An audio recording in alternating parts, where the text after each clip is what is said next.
Lauren Sy Myers woke before dawn on a brisk morning in late May, the air in her small Boise apartment cool against her skin as she moved with quiet purpose. She packed deliberately, laying out her gear in careful rows across the worn carpet. The new topo maps were folded precisely, each crease a plan in motion. Her old hiking boots sat ready, scuffed from years of Idaho backcountry, but still sound. She checked and rechecked her stove, her water filter, her first aid kit, every small detail that might decide survival in the Sawtooth Wilderness. She liked the way the quiet hours sharpened her mind, as if the world still slept, and she alone was allowed to shape her destiny. Outside, the sky paled slowly, a thin line of orange pushing back the dark, promising a perfect day for travel. She had told her friends she was heading out on a well-known 5-day loop near Redfish Lake, a route popular enough to make them nod and not ask too many questions. She even left the route printed on her kitchen table, neatly highlighted. But Lauren planned something more ambitious, a side trip she kept secret even from her closest hiking buddy. She wanted to explore a high meadow rumored among botanists to shelter rare alpine flowers no one had properly cataloged in years.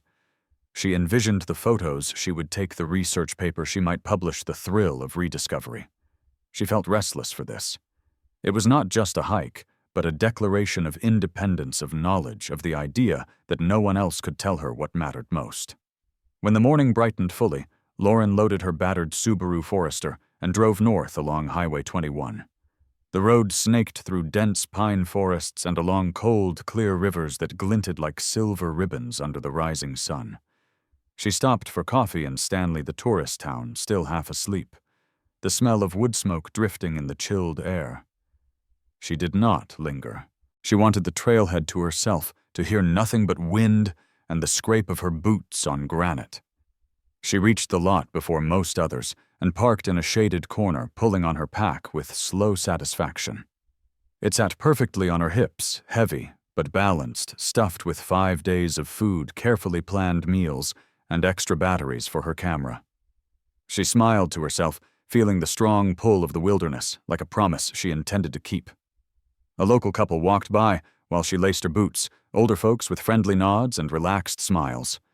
She greeted them and asked if they had any tips about recent trail conditions. They chatted briefly about snowmelt and a fallen bridge farther south. She laughed with them, easy and unhurried, and accepted a couple of granola bars they offered her with grandmotherly insistence. She tucked them in her side pocket, grateful for the small kindness, a human connection before days of silence. When they wished her safe travels, she waved and headed up the first slope, breathing deeply.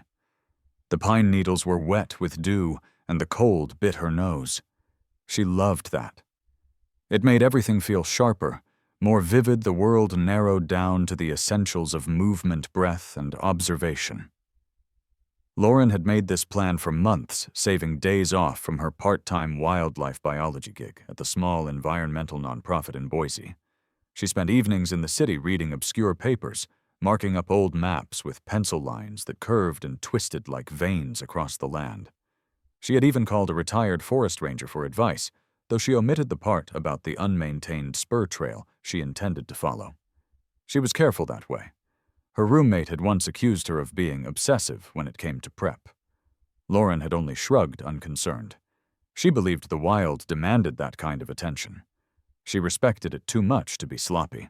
She wanted to see that meadow, to know for herself if the rumors were true about its strange microclimate, the rare sky lupine that no one had photographed in decades. As she climbed, she thought about the argument she had left behind. The night before, she and her ex-boyfriend had a final sour exchange in a roadside diner. He accused her of pushing people away with her single-mindedness. She told him bluntly that she was tired of being told to settle down, to be less. Other diners overheard, watching the tense drama in silence while the waitress refilled their mugs with burnt coffee. She left before he could apologize, slamming the door so hard it rattled the bell above it. She drove home with her hands tight on the wheel, her mind already on the trail, the silence, the high country. She wanted to leave behind everything that felt small and petty. every word that told her she could not be what she wanted. The wilderness would not care about her choices. It would not judge. It would only ask if she could endure it. Lauren never looked back as the trailhead vanished behind her, swallowed by the morning shadows beneath old-growth pines. The wind rustled softly, bending the grass along the path in gentle waves. She felt her heartbeat slow into the familiar rhythm of travel on foot, every sense waking to the sound of a distant woodpecker, the scent of wet earth, the damp chill of dawn clinging to granite walls. She planned to reach her first campsite by nightfall, 10 miles in, with plenty of daylight. She had checked the weather again that morning. Clear skies, low wind, nights cold but manageable with her good bag. She felt complete in this moment, the person she always wanted to be. In the hush of the trees, she whispered her private vow to see the hidden meadow, to photograph the bloom no one else would see. In her mind, it was more than discovery. It was proof that she had not been wrong to want more. Lauren moved higher into the sawtooths as the morning matured into warm light that scattered through tall pines and slid over granite ridges. She felt the weight of her pack digging into her hips, a familiar ache she welcomed as proof of her commitment. She adjusted the straps, paused to drink deeply from her bottle, and stood for a moment to admire the view opening before her. Below lay a winding river, sparkling as it bent away into dense forest. She took out her small notebook and scribbled a few observations about early-season blooms, and the way last winter's heavy snow had carved deep channels into the hillsides. Her breathing slowed, even as her thoughts churned with anticipation about the side trip she had carefully kept from everyone. She intended to break off the main trail in the afternoon, following an old fire path barely visible on modern maps, a secret kept in rangers' memories and half-forgotten guidebooks. Hours passed as Lauren climbed switchbacks that felt endless, every step rewarded with views that pulled at her heart. She rested under a giant white bark pine at noon, unpacked her lunch of tortillas and peanut butter, and watched the wind blow ragged clouds over the distant peaks. She thought of the older couple from the trailhead, their warm smiles still lingering like a promise of safety. She was grateful for the moment of kindness, but also relieved to be alone. She wanted silence, craved the hush that only mountains could provide, broken only by the call of a distant jay or the rumble of a rock slide far away. She knew these woods well enough to feel both confident and humbled, understanding that mistakes were punished here without hesitation or mercy. She finished her food, brushed away crumbs, and stood to keep moving while the sun still favored her with its heat. By late afternoon, she had left the well-maintained trail behind, stepping carefully onto the unmarked path she had traced so many times on old maps.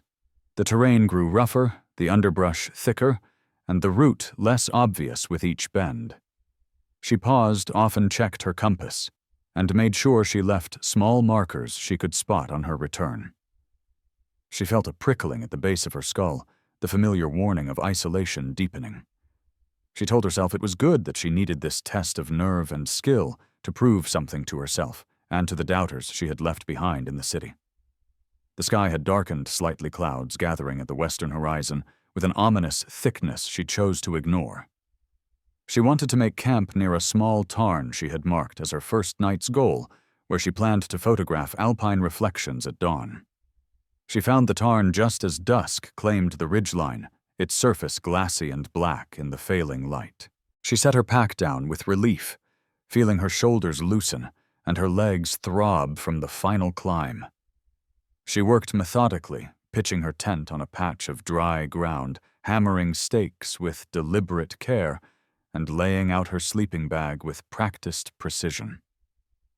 She cooked a small dinner on her compact stove, watching the flame flicker in the chill wind, and wrote notes in her journal by headlamp glow. She felt satisfied in her solitude, proud that she had navigated to this remote place alone. She zipped herself into her bag and listened to the wind in the pines, sleep pulling at her eyelids, even as distant thunder muttered on the far side of the range. She told herself tomorrow would be clear, that the mountains would favor her daring with clear skies and gentle breezes. The next morning brought no clarity about the weather, only a heavy gray sky pressing low over the peaks. She packed quickly, rolling her wet tent and stuffing it into the bottom of her pack with muttered curses. She had to choose whether to continue her secret route or retreat to the main trail. She chose to push on, hoping the clouds would break. She walked with determination, but the trail became harder to follow, the markers she had placed less obvious in the dim light. She realized too late she had taken a wrong turn somewhere on the rocky spur, the slope too steep to backtrack easily. She paused, breathing hard, the cold sinking through her jacket, and tried to orient herself with the map and compass.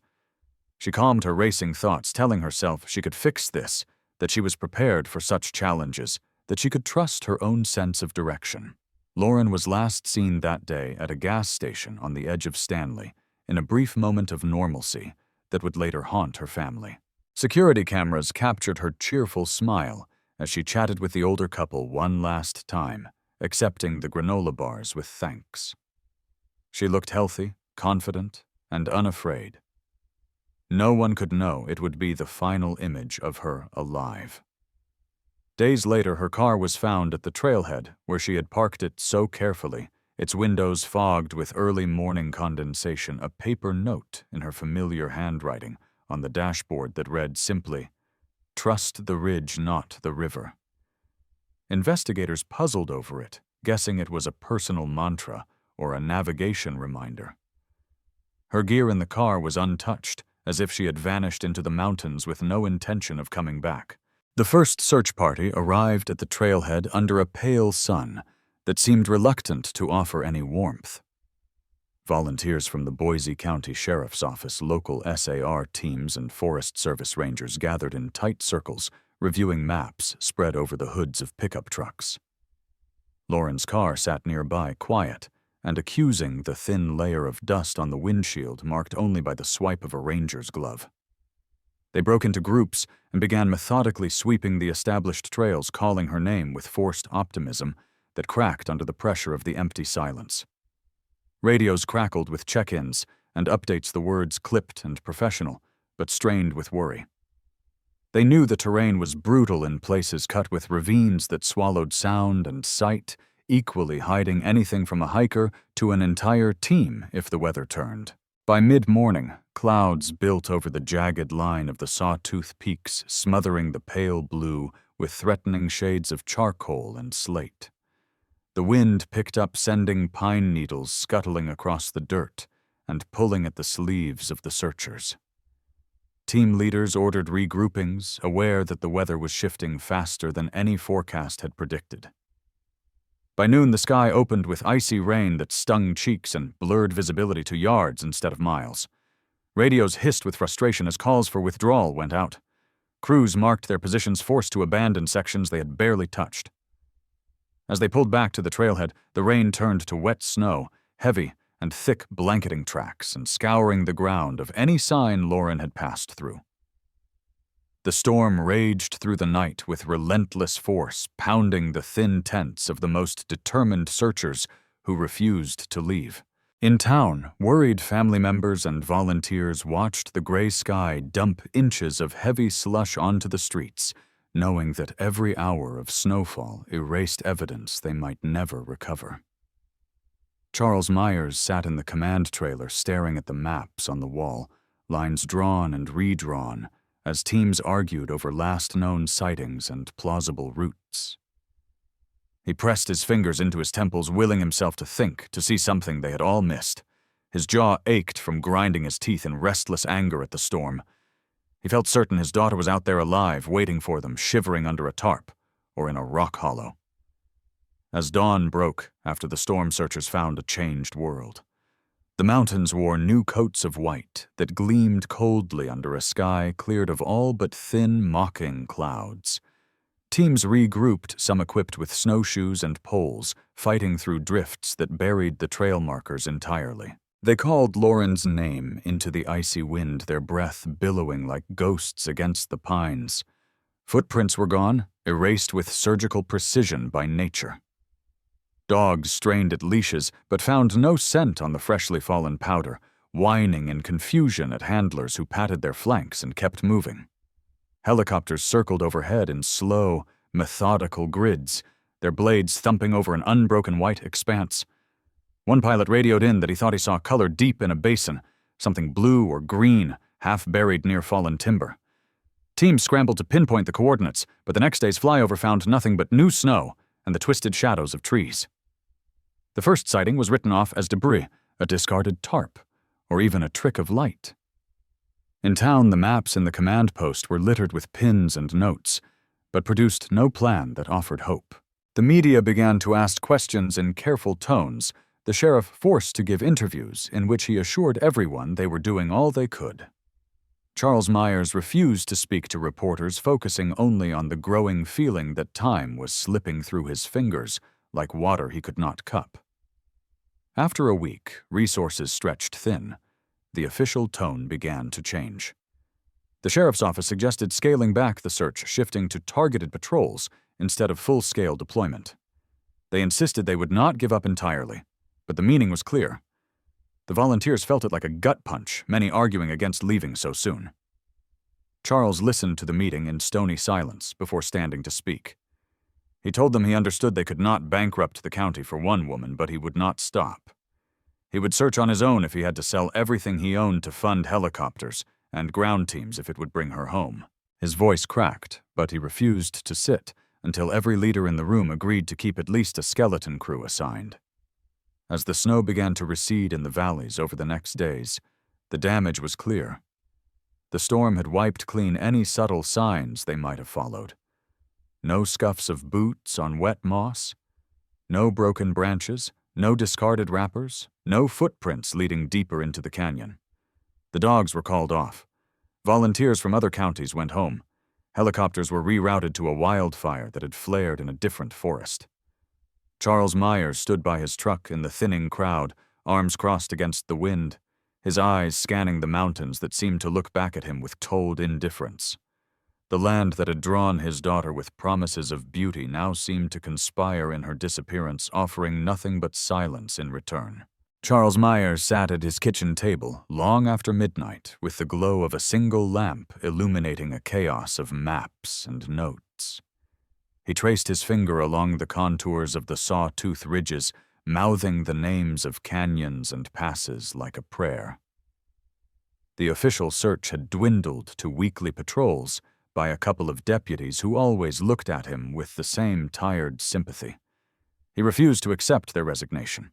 He marked routes with red ink, making notes about possible shelter locations, water sources, places she might have chosen to hide from weather.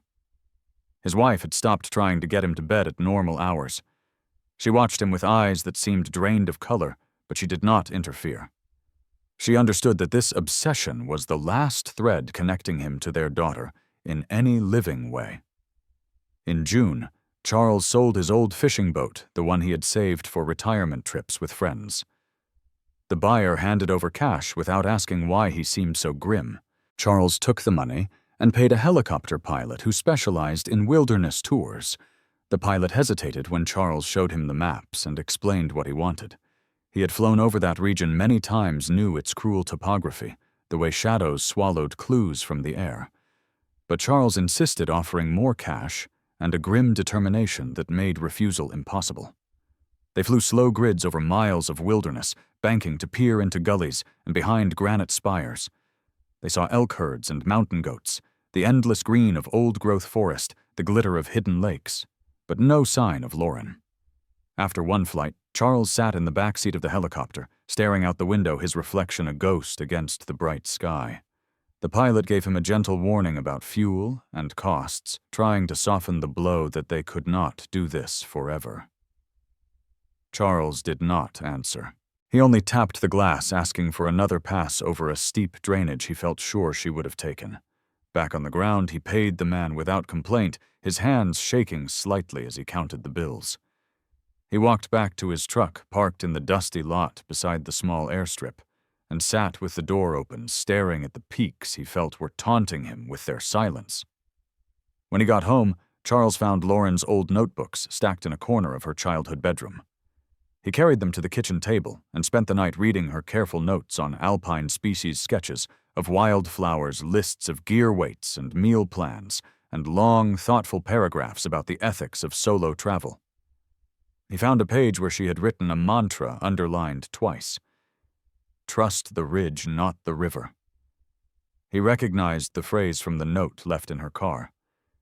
He felt a sick twisting in his stomach. She had written it years ago as a navigation rule, a reminder to follow high ground when rivers could lead into impassable canyons. It was not some cryptic goodbye, but a plan. He realized no one else had seen the context. Armed with that knowledge, Charles began planning his own ground search. He bought topographic software for his old laptop and spent hours each day marking out grids. He used satellite imagery to look for breaks in the tree cover, old fire roads, places the official teams had written off as too rough. He made call after call to old friends from the fire department, asking if they could spare a day or two to hike with him. Some did, joining him for a weekend carrying heavy packs and first aid kits. They hiked miles in silence, pushing through underbrush, examining old game trails for any sign. Charles led them with single-minded focus, checking his compass every few minutes, pointing out places she might have chosen for a camp. In early July, Charles found himself standing alone at a remote trailhead before dawn. He loaded his ancient frame pack with supplies for 3 nights and locked his truck, slipping the keys into his chest pocket. He left a note on the dash detailing his planned route, unwilling to make the same mistake twice. He started walking, the weight of the pack settling onto his hips, his boots crunching on gravel as he moved steadily into the trees. He felt the cold damp of early morning soak through his clothes, but did not slow. He talked to Lauren as he walked, telling her about the people who missed her, the way the house felt hollow without her laughter, how her mother cried when she thought he was asleep. He camped in remote spots, listening to coyotes yipping in the distance, stirring ashes in the fire pit long after the flames had died. He held Lauren's notebook in his lap, reading her words by the flicker of his headlamp. During the day, he scoured gullies and ridgelines using binoculars to study outcrops and thickets. He climbed tailless slopes until his knees burned and his breath came in ragged gasps. He left small rock cairns to mark where he had searched crossing squares off his homemade grid, with the satisfaction of someone refusing to give up. He found nothing but animal tracks and weathered logs, but each empty sector meant he could focus elsewhere. He told himself that she was out there waiting to come home. In late August, a pair of backpackers named Melissa and Ray crossed a remote ridge that few people bothered with, looking for solitude and fishing in a hidden tarn. They followed the remnants of a faint trail until they noticed something strange in the underbrush, a patch of color that did not match the greens and browns of the late summer landscape. As they pushed closer, they saw a small dome tent pitched on a narrow flat beside a boulder. It had weathered badly over months of exposure, its fabric sagging, but still standing the stakes, holding it stubbornly in the rocky soil. Melissa felt a chill that went deeper than the mountain air. She called for Ray, her voice hushed despite the isolation, and together they walked a slow circle around the site, their eyes taking in every detail. Inside the tent, the sleeping bag was rolled neatly, as if its owner had planned to return soon. A foam pad lay beside it, partially deflated from long abandonment. A tiny stove and fuel canister sat in the corner of the vestibule, both intact but coated in dust. Most unsettling of all was Lauren's camera, a good DSLR, with scratches on the body resting on its side in the dirt outside the door flap. The lens cap was missing the battery compartment half open, as if someone had been interrupted while changing it. Melissa turned it over gently, but found the battery gone entirely. Nearby, a small day pack lay crumpled and empty, except for a crushed protein bar wrapper and an expired sunscreen tube. Ray found Lauren's trail journal inside the tent pocket, its pages warped from moisture. He opened it carefully and found notes written in tidy script, lists of birds she had spotted, and descriptions of wildflowers with Latin names. Toward the back, a final page bore the words, "If," found scrawled at the top, but nothing else below it. The rest of the space was blank except for water stains. It felt like a message started and never finished. A thought caught in the throat. Ray closed it slowly and tucked it back where he found it, a reverence in his movements as if disturbing the scene too much would break some unspoken rule. They stood there in the quiet wind, hearing only the sigh of trees. They retreated to cell signal late that afternoon and called the Boise County Sheriff's Office, their voices urgent and unsteady. By the next morning, deputies and Forest Service rangers hiked in, securing the area and documenting everything. They took photos from every angle and recorded GPS coordinates. Lauren's mother arrived at the trailhead, but was persuaded gently not to follow the team up the mountain. Charles Myers, however, refused to wait behind. He joined the search crew boots, scraping over rock and loose soil, his breathing harsh with worry and effort. When he saw the tent, he stopped cold, swallowing the grief that pressed at his ribs like a weight he could not move. The investigators walked the perimeter, noting scuffs in the dirt and areas where grass had been flattened long ago.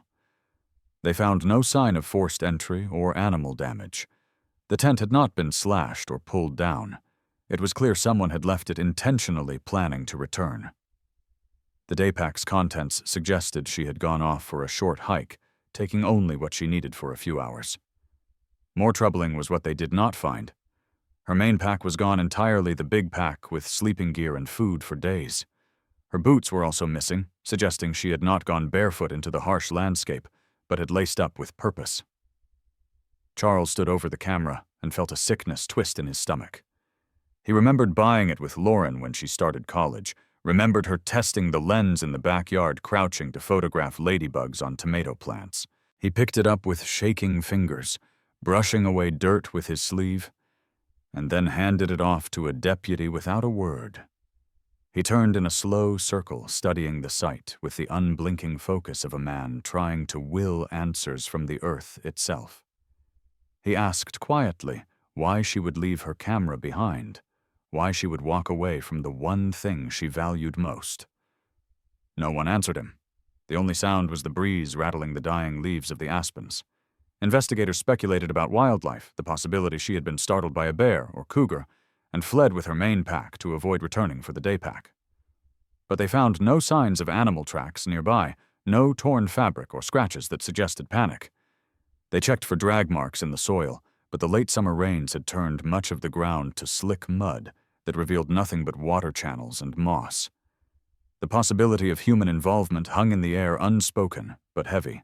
Rangers marked the site with survey tape and instructed everyone to step carefully, preserving what little evidence remained.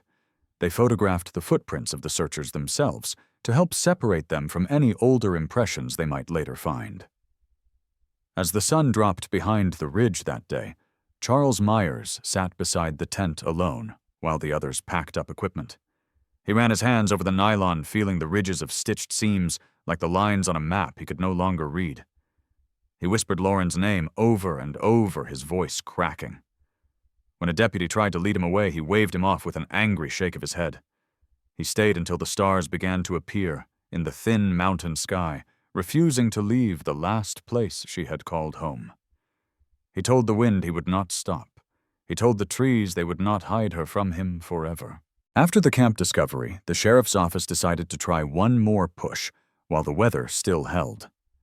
They brought in a specialized cadaver dog team from Boise, a pair of handlers with years of experience in wilderness search work. Charles Myers stood at the trailhead with them before dawn, drinking burnt coffee from a paper cup, his eyes heavy with grief, but sharpened with stubborn purpose. He watched as the handlers unloaded their dogs, sleek animals in bright harnesses, who sniffed the air and paced in eager loops. The handlers gave instructions in low, steady tones, reminding the gathered volunteers that the dogs would read their anxiety if they spoke too loud or moved too quickly. Charles nodded, understanding that every variable mattered here. They started at the tent site, giving the dogs time to nose through the damp soil, snuffling around flattened grass and the collapsed vestibule. The older dog, a black lab named Shelby, picked up on Lauren's scent, quickly confirmed by the way her tail dropped and her nose pressed hard to the ground. The handler praised her softly, watching her body language like scripture. She worked in tightening circles, moving away from the tent, pausing to check breezes that shifted through the trees. Charles followed at a distance, heart-hammering, trying to read hope in every move. The team watched as Shelby paused and turned toward the slope that dropped sharply into a narrow chute, a gash in the rock that had once been scoured by glacial melt. They advanced carefully down the chute rocks, clattering under their boots, sending loose pebbles bouncing in chaotic patterns. The dog pressed on, determined, dragging her handler forward with surprising force. She stopped once to drink at a trickle of water running between granite slabs before continuing. The handler gave short, clipped directions, praising and steering, but never controlling. Finally, Shelby began whining low in her throat, tail stiff, nose planted on a patch of moss that clung to the side of the chute. The handler froze and raised a hand. The other dog, a young shepherd named Rex, was brought forward. He confirmed it with the same posture, tail down, nose working furiously, emitting a low growl that trembled in the rocks. The handlers exchanged grim looks and radioed back to the command team. Charles felt an electric tension in the air, hope mixing with fear so tightly it hurt. He asked quietly if it meant she was there. The handler told him it meant scent was there, strong and recent enough to matter. It meant she had passed through, had perhaps fallen or stopped there, but it did not mean they would find her right now. Charles clenched his fists until his nails bit his palms, fighting the urge to scream at the wind that whipped down the chute. They marked the spot carefully, planting small flags, taking GPS coordinates, photographing every angle. They paused for a water break, the dogs panting and drooling tails wagging from the praise, but eyes still alert. The handlers promised Charles they would keep pushing as long as the daylight lasted.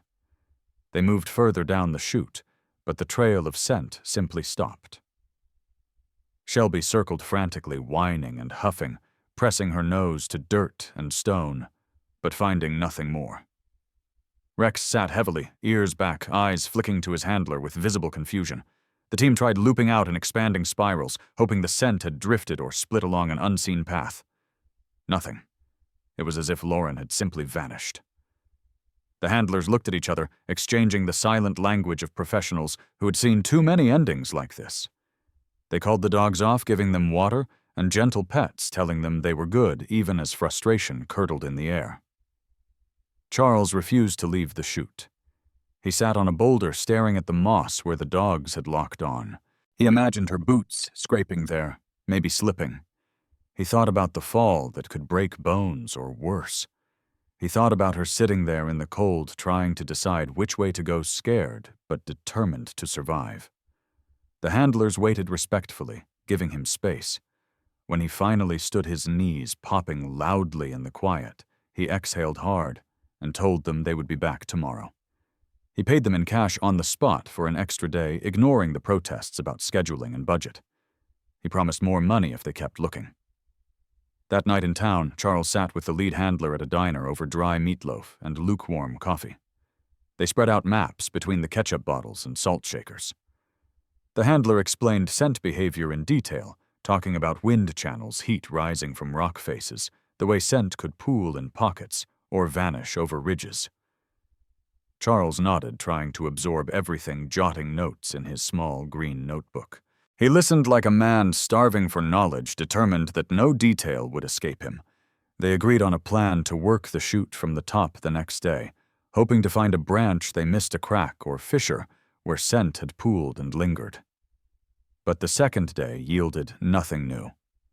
The dogs worked tirelessly, the handlers encouraging and directing, but no alerts came. Shelby looked almost apologetic as she lay down at last, chest heaving. Charles stood at the bottom of the chute, face blank, holding his old thermos and staring up at the walls that seemed to mock him with their ancient, silent indifference. The team packed up in quiet frustration, muttering apologies no one really meant. Charles shook their hands firmly, paying them again, refusing to show tears until they had driven away. He stood alone in the fading light, the cold seeping into his bones. He promised her once more he would not stop. The first snows had melted back by early spring, leaving the upper basins soggy with runoff, and the lower trails passable if muddy. Charles Myers returned to the Sawtooths every weekend, stubbornly working his search grid. He checked old rock slides crawled through windfall that made the forest feel like a labyrinth, and studied every new landslide scar for signs of fabric or bone. The dogs were gone now, working other jobs, but Charles had memorized their behavior and tried to think like them. He carried Lauren's notebook in his pack, stopping sometimes to read a line or two in the cold wind, letting her words guide him through choices of which ridge to cross next. It had become a ritual equal parts prayer and strategy. In late April, a wildlife photographer named Kevin Larkin hiked high into the mountains, hoping to catch shots of nesting birds. He spent hours hidden in a blind, with a massive telephoto lens trained on a cliff face where he had once seen a red-tailed hawk's nest. He waited in silence, listening to wind moan through the rock, and watching clouds crawl over the distant peaks. When the hawk returned with a strip of something clutched in its talons, Kevin snapped photos automatically, only realizing afterward that the object was too colorful to be natural. Reviewing the images later on his laptop, he zoomed in and felt a chill. The strip was bright purple nylon, consistent with hiking gear, tangled with something that looked like a torn map corner with writing on it. Kevin knew about the search. Everyone in the small mountain community did. He drove straight to the ranger station in Stanley with his memory card in his pocket. The rangers gathered around the screen, squinting at the pixelated images and murmuring to each other. The torn map piece was blurry, but seemed to show hand-drawn lines and a partial phrase that matched Lauren's handwriting style. It was enough to reignite the investigation. They radioed the county, and within hours Charles Myers was notified. He drove through the night headlights, carving the darkness. Jaw clenched so tightly it ached. He refused to hope, but could not stop his hands from shaking on the wheel. By dawn, Charles stood with rangers and deputies in the thin, cold air near the cliff base. They studied the photos pointing at features in the rock that might match the nesting site. They knew the birds used old nests year after year, weaving in new material as it became available. A helicopter was arranged, the pilot briefed on flying close enough for visual confirmation, but far enough not to spook the birds into abandoning the nest. Charles watched the helicopter lift off, the noise rattling his chest. He had given the pilot strict instructions to photograph everything, no matter how small. The hours waiting on the ground felt like a punishment. He walked tight circles in the dust, checking his phone, even though there was no signal. When the helicopter returned, the pilot handed over a digital camera filled with hundreds of shots. Rangers huddled in the shade of a truck bed, clicking through each image. They found it quickly enough. The nest was massive, a fortress of sticks and moss cradled on a narrow ledge. Tangled in the structure was a clear strip of purple nylon, unmistakably gear fabric, and next to it a torn map corner bearing Lauren's style of note-taking listing plants and ridge lines. Charles felt dizzy. He leaned against the truck and squeezed his eyes shut, willing himself not to collapse. He understood what it meant. Lauren had carried that map. It meant she had reached this high basin at some point. They assembled a climbing team the next morning, rangers and search and rescue veterans with the skill to scale the unstable slope safely. Charles was not allowed on the ropes, a decision he fought bitterly, until they promised to radio updates. The team spent hours edging along ledges, checking every foot placement on crumbling shale. When they reached the nest, they worked with gloved hands, careful not to damage the structure or the evidence. They cut out the strip of nylon and the map fragment, placing them in evidence bags. One ranger took close-up photos of everything in situ. When they rappelled down, Charles was there, waiting, snatching the bags as soon as they hit the ground. He turned the map fragment over and over in his hands, tears finally escaping down his lined cheeks. He recognized the writing immediately. It was hers. Her looping, precise letters, listing Latin names for alpine flowers she had hoped to photograph. It was more than a clue. It was proof she had survived long enough to write it, to use it, to carry it with her. But it raised darker questions. How had those pieces reached a bird's nest so high and inaccessible? What had happened to the rest of her belongings, her body, her plans? Rangers murmured theories in low voices speculating about animals dragging items or floodwaters washing them downslope. Charles listened, but said nothing. He only pressed the map piece to his chest and closed his eyes. That evening at the ranger station, they laid the evidence out on a table. The purple nylon was from a pack cover, well used and marked with faded initials LM. The map was incomplete edges torn and water-stained, but legible enough to show planned routes. It had been folded and refolded so many times that the creases had split in places. Investigators took photos and logged everything carefully. Charles sat in a corner chair, hollow-eyed, clutching Lauren's notebook. When they asked if he would like to take the recovered items home after processing, he nodded silently. He wanted every piece of her, no matter how small or broken. He told them he would never stop searching, as long as there was anything left to find. As the snows receded further, investigators began to treat the discovery of Lauren's torn map and gear strip in the hawk's nest as evidence of something worse than a tragic accident. Boise County deputies met with Forest Service officials in a cramped office with peeling paint and a single humming fan. They spread photos across the table, pointing at the dirt-caked nylon, the ripped edges of the map, that suggested it had not simply been dropped. They talked about predator behavior, how animals might carry soft materials away, but it did not explain why something so personal had ended up woven into a nest halfway up a vertical cliff. Charles Myers sat in on the meeting, arms crossed tightly over his chest, refusing to be left out. He spoke only once, voice low and shaking, asking them to stop pretending this was all natural. A decision was made to treat the area beneath the cliff as a potential crime scene. Rangers and deputies assembled a team to search the basin under the nest with more precision than before. They flagged every odd depression in the soil, every piece of trash or old fire ring. They crawled through the thick willows growing along the seasonal stream, their uniforms streaked with mud and pollen. One deputy found an old campsite marked by rocks blackened with soot. In the ashes, they found charred foil packets, the remains of a cheap camp meal brand sold at a local gas station. Charles recognized them instantly. Lauren had bought them before leaving. He had found the receipt in her apartment after she vanished. They excavated the ashes carefully, pulling out melted zipper teeth and small, misshapen lumps of plastic. The fire ring had been used recently enough to hold shape through the winter, but showed signs of being stomped out in a hurry. The team spread out in a grid, checking for other signs, and found a half-buried food wrapper snagged under roots. The writing had faded, but was still legible, showing nutritional information and a partial barcode. Investigators bagged it carefully, knowing animals could have dragged it, but unable to explain why it had ended up in a basin no marked trail crossed. Charles watched them work with grim patience, eyes scanning the tree line for movement, always listening for something in the hush that sounded too human.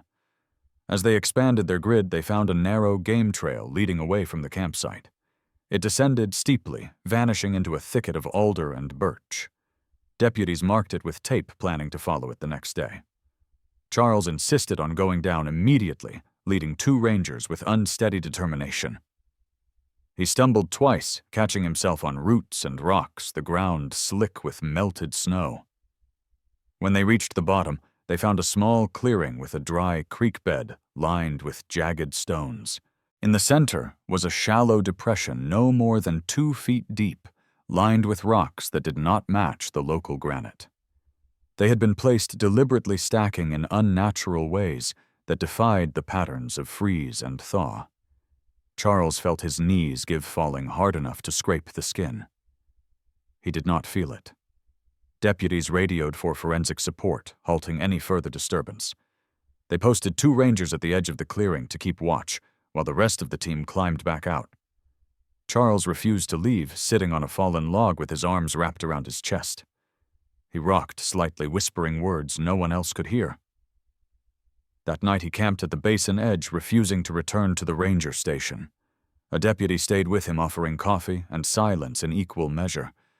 They watched the stars emerge one by one, listening to the wind sigh through the trees, the forest settling like an old dog at their feet.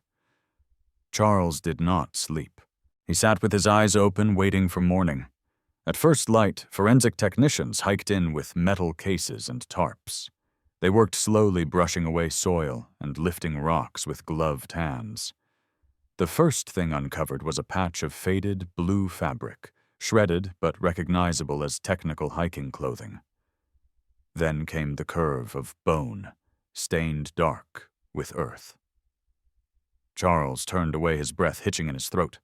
He walked to the stream and splashed water on his face until the cold numbed him. When the team finished uncovering the remains, they called in a helicopter for evacuation. They wrapped what they found in clean white cloth, securing it with tape, logging every detail for chain of evidence. Charles stood nearby, silent, except for the tremor in his hands. Back at the station, dental records confirmed what everyone already knew. It was Lauren. The sheriff called Charles and his wife into a small office that smelled of old coffee and pine sol.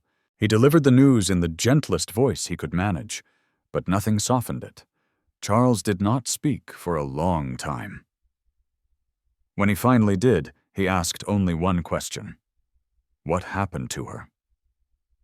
The sheriff hesitated, glancing at the deputy who stood behind him. He explained that the forensic team found clear evidence of blunt force trauma on the skull injuries, inconsistent with a simple fall. Defensive wounds on the forearms suggested a struggle. Charles felt the words hit him like a physical blow. He could not stand. He lowered himself onto the bench, his head in his hands. The sheriff explained they would now classify the case as a homicide. The room seemed too small, too bright, the walls pressing in on everyone. Charles's wife wept silently, shoulders shaking. Charles felt something inside him shatter, something he had kept locked behind duty and focus.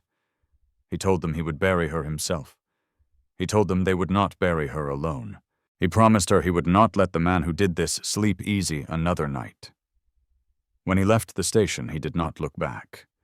He walked with his shoulders stiff, eyes, a head, jaw set against the wind that carried the first green scent of spring. In the weeks following the grim discovery, the Boise County Sheriff's Office shifted entirely into homicide investigation mode.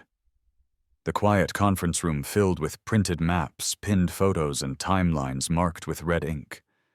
Deputies combed through every note Lauren had left, every email she sent before the trip, every purchase she made at the tiny gas station on the edge of town. Charles Myers came in every day, sitting in the corner with a thermos of black coffee, listening without interrupting. When someone asked why he would put himself through it, he only answered that he wanted to know everything. He felt that knowing was all he had left to give her. Detectives re-interviewed the older couple who had spoken with Lauren at the trailhead. Their recollection had not changed. They described her as cheerful, prepared, polite.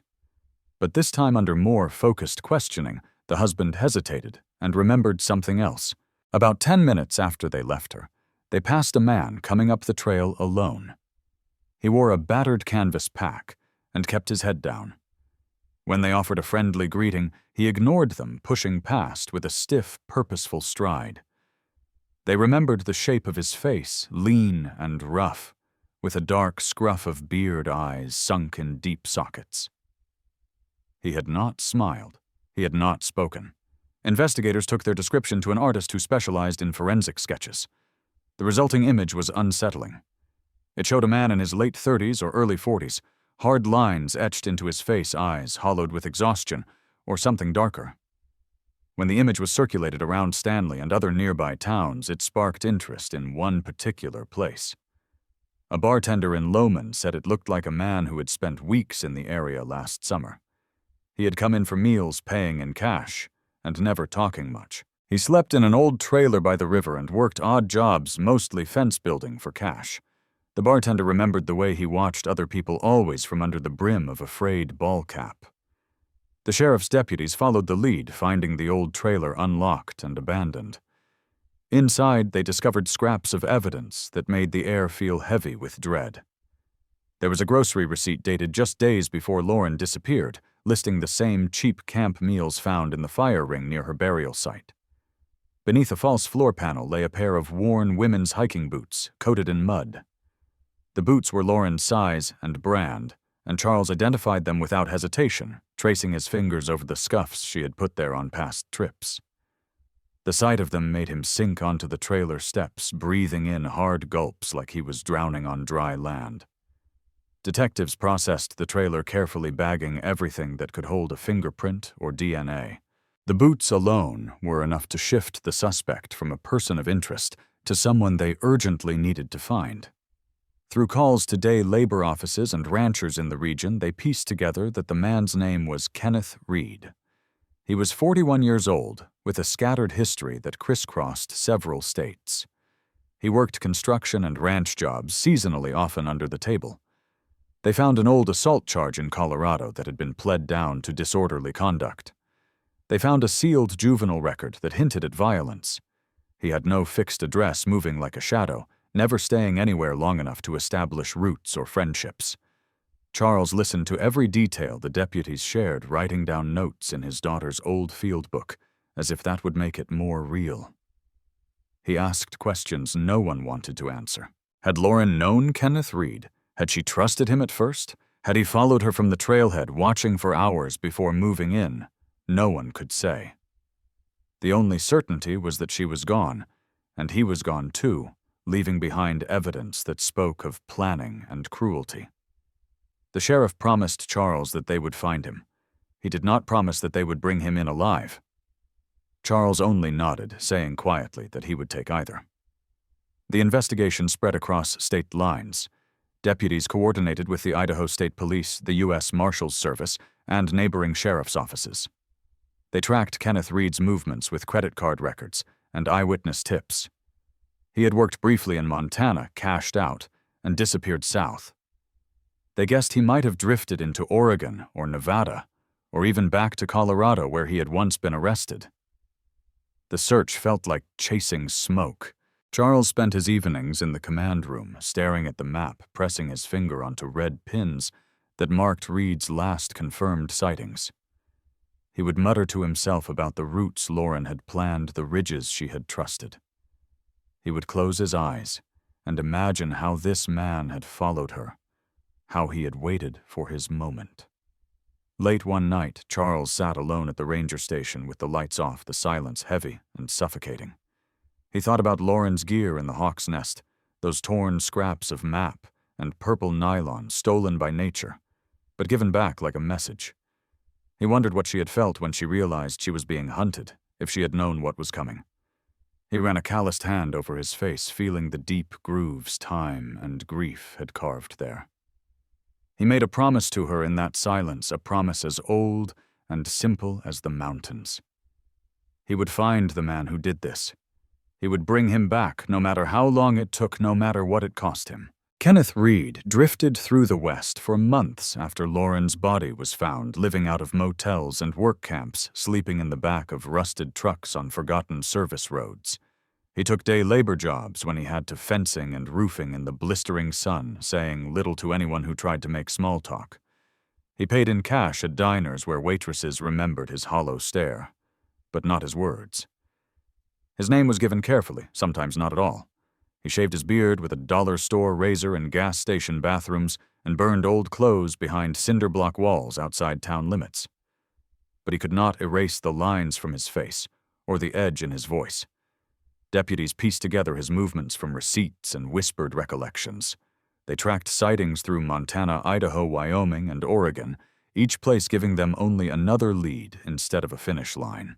Charles Myers followed every update with a steady, grim focus, taking notes in a battered notebook that still smelled of pine sap and smoke. He refused to let anyone lie to him about odds or distances. He learned the highways like he had once known hiking trails, memorized exit numbers and rest stops. He studied maps of the West so often that the ink began to fade in places where his fingers traced routes over and over again. When the lead finally came, it was a fluke of chance. A motel clerk in a small town in northeastern Oregon called the county hotline. She had seen the flyer taped behind the counter for months and had memorized the face. He had checked in 3 nights before using a false name, but left his truck parked in the lot with out-of-state plates. She noticed the way he watched people come and go through the lobby glass without ever making eye contact. She thought about the poster one more time and picked up the phone. Deputies scrambled the local sheriff's office and coordinated with U.S. Marshals. Charles was told only after the team was already en route. He sat in his living room with the call still echoing in his ears, gripping the armrest so hard his knuckles went white. The arrest was quiet, clinical in its professionalism. Kenneth Reed was sitting in the dim lobby with an ancient TV buzzing static in the corner when deputies walked in. He did not run. He did not even stand. He looked at them with dull resignation as they recited the warrant and cuffed his wrists behind his back. He asked only one question in a flat voice. He wanted to know if anyone else was hurt. The deputies did not answer him. They loaded him into the back of a cruiser while local news crews filmed through dirty windows. Kenneth turned his head and closed his eyes against the cameras. His arrest photo showed a man already halfway gone from himself, hollow and small. The trial did not happen immediately. It took months of paperwork and hearings, extraditions, and delays. Charles Myers attended every procedural session, sitting in the same spot in the courtroom with his back straight and eyes locked on the defense table. He never spoke to Kenneth, never sought an answer to the question he had carried for more than a year. He watched evidence be cataloged and logged, watched Lauren's boots be placed on the table in plastic bags, watched the forensic photos displayed on monitors that made the jury wince. The prosecutors were careful, methodical. They did not want to make this about vengeance. They wanted conviction. Kenneth Reed offered no defense of his actions. His public defender described a childhood of violence, a string of arrests, untreated mental illness, but Kenneth did not weep or apologize. He only stared at the table before him, tracing invisible lines in the wood grain with his cuffed hands. When the photos of Lauren's remains were displayed, he did not look up. The jury deliberated for less than a day. The verdict was guilty on all counts. The sentence was life without parole. The judge read it slowly, each word falling like a stone in the silent room. Charles did not react. He sat as if carved from the same wood as the benches, his eyes locked on a spot on the wall where the paint had peeled in a long, curling strip. When the court recessed, reporters crowded the hall. Charles pushed through them without a word, stepping into the bright Idaho afternoon. He breathed deeply, as if remembering that air could fill his lungs again. He walked alone to the parking lot and sat in his truck with the door open, listening to birds in the trees that bordered the courthouse. He looked at the passenger seat where Lauren had once sat, feet up on the dash, laughing about a dumb joke he had told. He put a hand on the empty seat fingers, spread wide palm pressed into the worn fabric. He let the silence wrap around him until it felt almost like comfort. The funeral was not in a church, but on a ridge overlooking the Sawtooths, the place Lauren had loved most. Friends and family gathered in small, quiet clusters, their words hushed out of respect for the mountains that loomed in solemn attendance. Charles held the urn in his hands, the metal cold and unyielding, and spoke in a voice that trembled only once. He told them about the little girl who would hike all day just to see a flower she had read about. He told them about the teenager who could name every bird call by ear. He told them about the woman who had chosen solitude and wonder over safety and predictability. When he finished, he did not ask for prayers. He only asked for silence, and they gave it to him. After the service, Charles stayed behind while others drifted down the trail. He opened the urn slowly, the wind tugging at his clothes, and released Lauren's ashes into the cold, clear air. He watched them lift and swirl, caught in a gust that carried them toward the peaks. He imagined her walking there, still light on her feet, camera in hand, eyes shining with the possibility of discovery. He whispered her name once, letting it vanish with the wind. Then he stood there for a long time, breathing, feeling the weight on his chest shift in small, subtle ways. When he finally turned to go, he felt something close to peace, for the first time since the day she left. If you found this story meaningful or thought-provoking, please consider liking and subscribing to the channel. Your support helps us share more stories that matter. We would also love to hear from you in the comments. Tell us what you think about the plot and where you are watching from. Your voice makes this community stronger.